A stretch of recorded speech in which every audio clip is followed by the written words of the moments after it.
जी dear students, आप जो हमारा टॉपिक है 5.2 जिसमें हमने स्टडी करना है current flow, ohm's law and resistance. तो ये जनरल डेफिनेशंस जो हैं वो इनके हम डिस्कस करेंगे। ठीक है, ये अगर आप स्टार्ट करते हैं, हम सपोज़ के हमारे पास ये डायग्राम है एक शो की गई जिसमें हमारे पास पोटेंशियल phi 1 है, phi 2 है, potential phi 1 is greater than phi 2। तो इसमें से करंट जो है फ्लो कर रहा है वो हम जो जे करंट डेंसिटी जो है वो पैरेलल टू द सरफेस है। ठीक है, हमेशा पैरेलल टू द सरफेस ही हमारे पास। ठीक है, जैसा कह रहे consider a piece of current carrying material such as the conductor shown in figure 5.3 if any time current is directed towards the boundary between the conductors.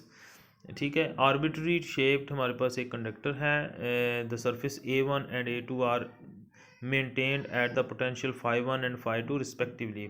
ठीक है, सरफेस phi 1 का पोटेंशियल A1 का पोटेंशियल phi 1 है और A2 का phi 2 है respectively, and are assumed to be equipotential surface. ठीक है, they are coated by the material with the conductivity much larger than of the conductor की conductivity से हम ज़्यादा उसको कोटिंग की है। ठीक है, यहाँ पे हमने अगर देखना हो कि व्हाट इज़ द करंट, तो ये करंट जो होगा आपके पास J.ds, यानी करंट डेंसिटी को आप इंटीग्रेट अगर कर देंगे होल सरफेस के ऊपर आपके पास करंट आ जाएगा। ठीक है, तो वो कह रहा है कि I डैश और I करंट, यानी करंट आपका किसी भी पॉइंट पे आप A1 से देख लें, A डैश से देख लें, A से देख लें या A2 से, सारों में करंट जो है वो कांस्टेंट फ्लो होगा, क्योंकि आपके पास phi 1 phi 2 जो है वो एक कांस्टेंट फिक्स पोटेंशियल है, तो इसके ऊपर ये डिपेंड कर रहा है।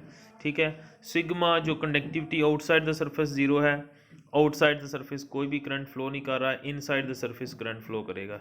ठीक है, और ये कर्व के ऊपर जितनी भी इसको आप ट्विस्टेड करते जाएं इस पर डिपेंड नहीं कर रहा, हमेशा जो E एंड J जो हैं वो पैरेलल होंगे और पैरेलल टू द सरफेस के पैरेलल में होंगे। ठीक है, I is equal to J.ds, I dash is equal to integral of A dash J.ds respectively आप हम फाइंड कर सकते हैं। कहता है to maintain a constant electric field and steady current flow we must have J and E are parallel to the conductor boundaries. ठीक है, ये इसके पैरेलल में रहेंगे। ठीक है, फर्दर हम इसको अगर देखें तो हमारे पास जो पोटेंशियल होगा phi 1 2, जिसको आप लिखेंगे phi 2 minus phi 1 is equal to minus line integral E.dl। ठीक है, जिस तरह हमने E.dl देखा, और E को हमने क्या लिखा था, J is equal to sigma E, हमने पीछे इक्वेशन में हमने देखा है J is equal to sigma E।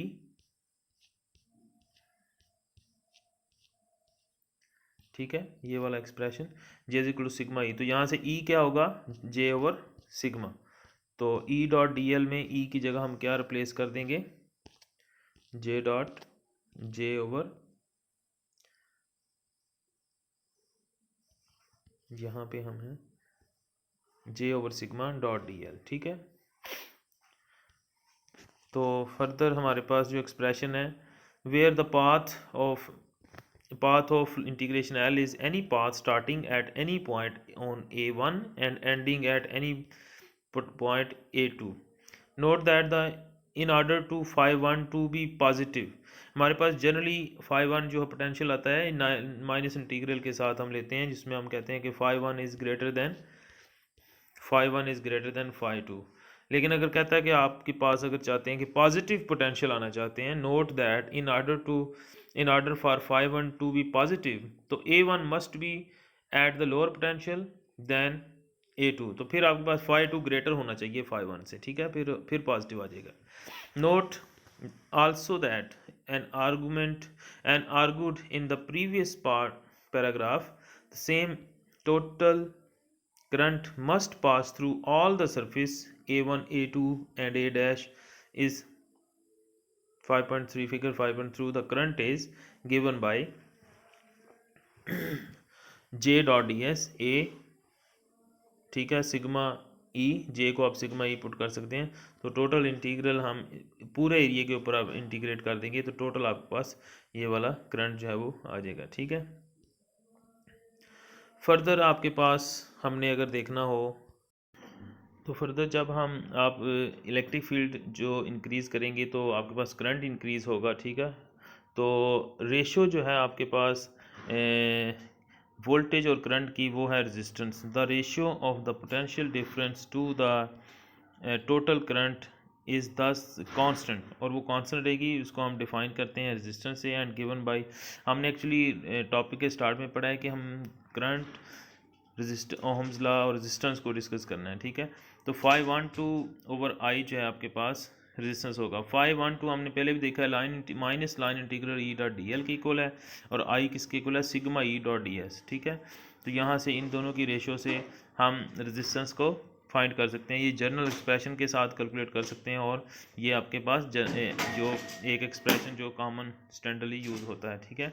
Where L is the any path from end to surface A1 to A2 assuming phi2 is greater than phi1, and where R is the remains constant for the difference phi12 and I, but depends on the flow of pattern between the end surface A1 and A2 on the and on the value of the conductivity, ठीक है। R है वो conductivity पे depend कर रहा है, कह रहा है बाकी जो है वो वोल्टेज आप बढ़ाएंगे तो करंट बढ़ जाएगा, लेकिन R will be constant. Potential बढ़ेगा तो करंट बढ़ जाएगा, आर कांस्टेंट रहेगा, लेकिन सिग्मा के ऊपर ये डिपेंड करता है, ठीक है।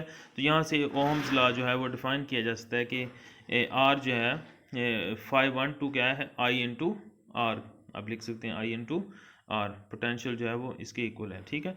Equation 5.3 constitute a general definition for the resistance akin mean similar to that of the capacitor, capacitance given in 4.52। जैसे हमने कैपेसिटेंस की जर्नल एक डेफिनेशन निकाली थी, उसी तरह ये हमारे पास इक्वेशन 5.3 जो है वो ऐसे ही जनरल एक्सप्रेशन जो है वो बन रही है, ठीक है।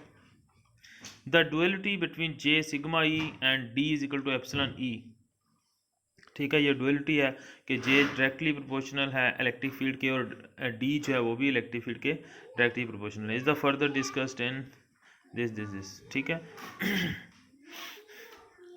अच्छा, उसके बाद कहता है simple example of the application of 5.3 equation को अगर आपने अप्लाई करना है, वी कंसीडर रेक्टेंगुलर कंडक्टर, ठीक है, of conductivity sigma cross sectional A and the length L as shown in figure 5.4, assuming the two end surface A1 and A2, दोनों surfaces जो हैं वो आपके पास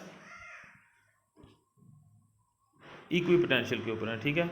आपके पास सपोज ये आप उसने कहा है कि ये डायग्राम है, हमारे पास सरफेस ए है, ए दोनों सिमिलर सर्फेसिस हैं, और आपके पास जी डायरेक्शन में ये ब्लॉक जो है वो पड़ा हुआ है। इलेक्ट्रिक फील्ड phi2 से phi1 की तरफ, इसका मतलब phi2 ग्रेटर है, और इलेक्ट्रिक फील्ड जो है वो माइनस जी की तरफ होगा, ठीक है, चूँकि डायरेक्शन जी की ये वाली है, ठीक है। और टोटल लेंथ इसकी एल है, Z1 इसकी स्टार्टिंग पॉइंट है, Z2 इसका एंड पॉइंट है। अच्छा, तो कहता है कि हम क्या करते हैं, हम फाइंड करते हैं इसकी रेजिस्टेंस, ठीक है। हमारे पास पोटेंशियल जो होगा 512 इज इक्वल टू 5.2 माइनस 5.1, उसको माइनस इंटीग्रल Z1 से Z2 तक हम इंटीग्रेट करते हैं, ये इसकी लेंथ है E डॉट डी जी, और E किसके इक्वल होगा, minus G naught E naught, minus G unit vector E naught, ठीक है। तो हम इसको लिख सकते हैं E naught G unit vector dot G naught unit vector D G, ठीक है। तो यहाँ से आपके पास ई नॉट किसके इक्वल आ जाएगा, ई नॉट इक्वल होगा 5.2 minus 5.1 over Z2 minus Z1, आप जब लिमिट पुट कर देंगे, ठीक है। इसको आप लिख सकते हैं 512 over L, L is the length from Z2 minus Z1, तो आपके पास पोटेंशियल जो है 512 आप उसको लिख सकते हैं, ठीक है। आपके पास करंट हमने फाइंड करनी रेजिस्टेंस जो कि रेशो है वो वोल्टेज ओवर करंट की, तो हमारे पास जनरल फार्मूला है I is equal to sigma E dot D S, जो हमने पहले डिस्कस किया है। तो इसमें ई की वैल्यू आप पुट करेंगे 512 ओवर एल, जो हमने यहाँ पे देखी है 512 ओवर एल, ठीक है। 512 ओवर एल पुट करेंगे तो आपके पास यहाँ से हमने लिखना है 512 ओवर आई किसके इक्वल है, 512 ओवर आई इक्वल है 5 एल ओवर सिग्मा ए, एल ओवर सिग्मा ए आपके पास 512 ओवर आई आ जाएगा, ठीक है। ये जो जनरल एक्सप्रेशन आपका रेजिस्टेंस का आपको पता है कि रेजिस्टेंस डायरेक्टली प्रोपोर्शनल लेंथ के और इन्वर्सली प्रोपोर्शनल एरिया के, और कंडक्टिविटी के भी इन्वर्सली प्रोपोर्शनल होती है, ठीक है। ठीक है। इसमें हमारे पास the proceeding expression is not specific to the rectangular block but and is in fact valid for the resistance of conductor of length L having a uniform cross sectional area A of any shape। ठीक है, किसी भी shape का कहता है area हो तो उसको हम इस तरह से इसकी रेजिस्टेंस जो है देखी जा सकती है। ठीक है, एग्जाम्पल 5.1 जो है आपके पास कॉपर कहता है कि आपके पास कॉपर वायर है, consider copper wire 1 kilometre long and 1 millimetre in radius, find resistance R if the wire carries a current of 1 ampere, determine the duration of time in which the electron drift across the length of wire। ठीक है, पहले part में हमने resistance find करनी है, दूसरे part में कहता है कि टाइम बताएं कितने टाइम तक एक 1 किलोमीटर में से electron from starting to end point में मूव करेंगे। ठीक है, तो पहले तो हम रेजिस्टेंस फाइंड करते हैं। हमारे पास 1 किलोमीटर लॉन्ग वायर है, for a copper wire having sigma is, copper के लिए सिग्मा स्टैंडर्ड है 5.8 इन 10⁻7 सीमेंस पर मीटर, तो लेंथ 10 मीटर है 10⁻3 यानी 1 किलोमीटर। ठीक है, ठीक है, आपके पास यहाँ से 1 मिलीमीटर उसका रेडियस है विच गिव्स एरिया अगर आपने फाइंड करना है पाई आर स्केयर, चूँकि कॉपर वायर है तो पाई आर स्केयर, तो आर का जो है वो स्केयर लेंगे तो आपके पास मिलीमीटर में है तो यहाँ से आप फाइंड कर सकते हैं एरिया निकल आएगा। वहाँ से आप उसके बाद इक्वेशन 5.5 को यूज़ करते हैं आपने फाइंड करनी रेजिस्टेंस जो कि एल ओवर सिग्मा ए, एल गिवन है, ए आपने फाइंड कर लिया, सिग्मा गिवन है, तो यहाँ से रेजिस्टेंस निकल आएगी 5.49 ओम। ठीक है, एल ओवर सिग्मा ए। ठीक है, सेकंड पार्ट में हमने फाइंड करना है टाइम के लिए हमें ड्रिफ्ट वेलोसिटी निकालनी पड़ेगी। ड्रिफ्ट वेलोसिटी आपको पता है velocity is equal to distance over time, तो आपके पास डिस्टेंस गिवन है 1 किलोमीटर, टाइम आपने फाइंड करना है अगर वेलोसिटी निकला है। तो ड्रिफ्ट वेलोसिटी का फार्मूला जो है आपके पास J is equal to NC/QEVD होता है, current density NC/QEVD, current density हमें चाहिए, फिर हम VD निकाल लेंगे। ठीक है, NC चूँकि आपको पता है कि ये एक किसी भी कंडक्टर के लिए फिक्स होगा, number of carrier 8.45 into 10⁻28 electron per metre cube इसकी फिक्स होंगे। अगर आपको ये पेपर में दिया जाता है तो ये जो जनरल चीज़ें हैं वो आपको बता दी जाएंगी। ठीक है, तो J कैसे निकलेगा, आपके पास 1 एम्पेयर, आपके पास करंट उसने बताया 1 एम्पेयर और क्रॉस सेक्शनल एरिया आपने निकाला हुआ है, तो करंट डेंसिटी किसके इक्वल होती है करंट ओवर एरिया, तो 1 ओवर एरिया लिखेंगे तो ये आपके पास करंट डेंसिटी आ जाएगी। तो J is equal to NC/QEVD, यहाँ से VD आपने निकालना है, J ओवर NC/Q आप लिखेंगे। ठीक है, NC आपको पता चल गया, QE आपको पता है 1 चार्ज होता है, VD आपने जो ड्रिफ्ट वेलोसिटी निकाली 2.35 इंटू 10⁻⁻5 मीटर पर सेकेंड वेलोसिटी निकल आई। ठीक है, अब हम इसको डिस्टेंस के साथ डिवाइड कर देंगे तो आपके पास टाइम आ जाएगा। ठीक है, डिस्टेंस फॉर 1 मीटर के लिए अगर आप इसको निकालना चाहिए टाइम 12 आवर्स बन रहा है। ठीक है, लेकिन हमारे पास 1 किलोमीटर है तो इसको किलोमीटर में आप कन्वर्ट कर सकते हैं। 1 मीटर के लिए अगर 12 आवर्स है तो 1 किलोमीटर के लिए कितना टाइम लगेगा, वो है 492 डेज लगेंगे उन इलेक्ट्रॉन को मूव करने में। ठीक है, चूँकि उसकी वेलोसिटी जो है वो बहुत स्लो है। ठीक है, क्लास एक्टिविटी में यही एग्जाम्पल आपने सॉल्व करके मुझे देनी है। ठीक है, आपकी यही एग्जाम्पल है जो आपने मुझे सॉल्व करके देनी है। शुक्रिया, थैंक यू।